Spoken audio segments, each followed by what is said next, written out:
இன்னும் கார் வாங்கிட்டா இன்னும் உங்க ஆத்தா பத்தா தாலி எடுத்து வித்தாடா வாங்கணும். என்னடா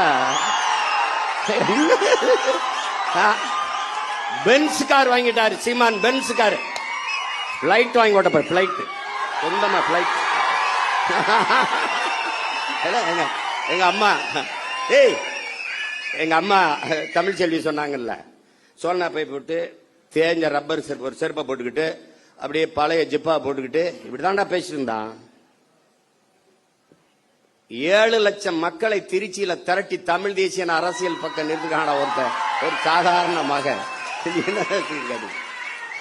ஏண்டா எங்களை சும்பப்பல் உலகம் பூரா எத்தனை கோடி மக்கள் எங்களை உயிரா நேசிச்சு பெத்த பிள்ளை போல நேசிக்க எத்தனை பேரன்பு கொண்ட எங்க சொந்தக்காரர் இருக்கான்.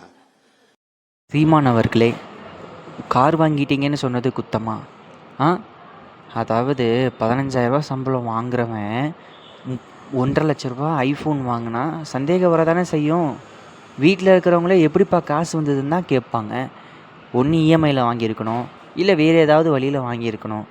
மோஸ்ட்லி இஎம்ஐயில் தான் வாங்குவாங்க. அந்த மாதிரி தானே நீங்களும் சொன்னீங்க, இஎம்ஐயில் தான் வாங்கியிருக்கேன் அப்படின்னு. இஎம்ஐயில் வாங்கினீங்கன்னா ப்ரூஃப் இருக்கும்ல, காட்டுங்க. அது மட்டும் இல்லாமல் உலகத்தில் இருக்கிற எல்லாருமே தமிழ் மக்கள் எல்லாருமே இவரை சப்போர்ட் பண்ணுறாங்களாமா. கண்டிப்பாக சப்போர்ட் பண்ணிகிட்டு இருந்தாங்க. ஆனால் இப்போ அதுவும் குறைஞ்சிருச்சு.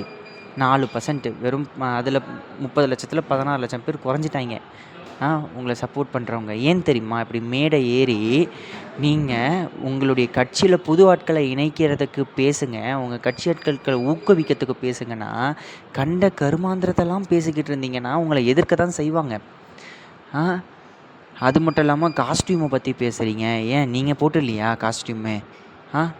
இங்கே பாருங்கள், வெள்ளை சொக்கா போட்டிருக்கீங்க. அந்த வெள்ளை சொக்கா எவ்வளோ ப்ரைஸுன்னு சொல்லுங்கள், ரேட் எவ்வளோன்னு சொல்லுங்கள். நல்லா பளபளப்புன்னுக்கிறீங்க பாருங்கள். 2015 இப்படி இல்லையே நீங்கள். ஃபேஸில் இவ்வளோ பிரைட்டாக வெளுப்பாக இருக்கே, எப்படி? How comes that? எப்படி வந்தது இதெல்லாம்? பென்ஸு கார் வச்சுருக்கீங்க, எப்படி வாடகை வீட்டில் இருக்கிறேன்னு சொல்கிறீங்க. அப்போது பென்ஸ் கார் எப்படி வந்ததுன்னு தானே கேட்பாங்க. சரி, இஎம்ஐ கட்டுறீங்கன்னா எப்படி இஎம்ஐ கட்டுறீங்க சொல்லுங்கள்? மக்கள் பணத்தில் தானே கட்டுறீங்க. உலகம் முழுக்க இருக்க தமிழர்கள் அனுப்புகிற துட்டில் வச்சு தானே நீங்கள் இஎம்ஐ கட்டுறீங்க. சொகுசாக இருக்கீங்க, அமெரிக்கன் ஸ்கூலில் படிக்க வைக்கிறீங்க. சொகுசாக சாப்பிட்ற சாப்பாடெல்லாம் மக்கள் காசு. ஆனால் அப்படின்னு பேசினா என்ன அர்த்தம்?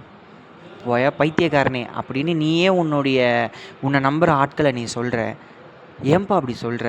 நான் எவ்வளோ பொறுமையாக அழகாக நிதானமாக பேசுகிறேன். அந்த மாதிரி பேச மாட்டீங்களே, பைத்தியக்கார மாதிரி பேசுகிறீங்க. நான் அப்படி தான் சொல்ல முடியும். நீங்கள் அப்படி சொன்னீங்கன்னா நானும் உங்களை நம்பினவன் தான். இப்போ இல்லை.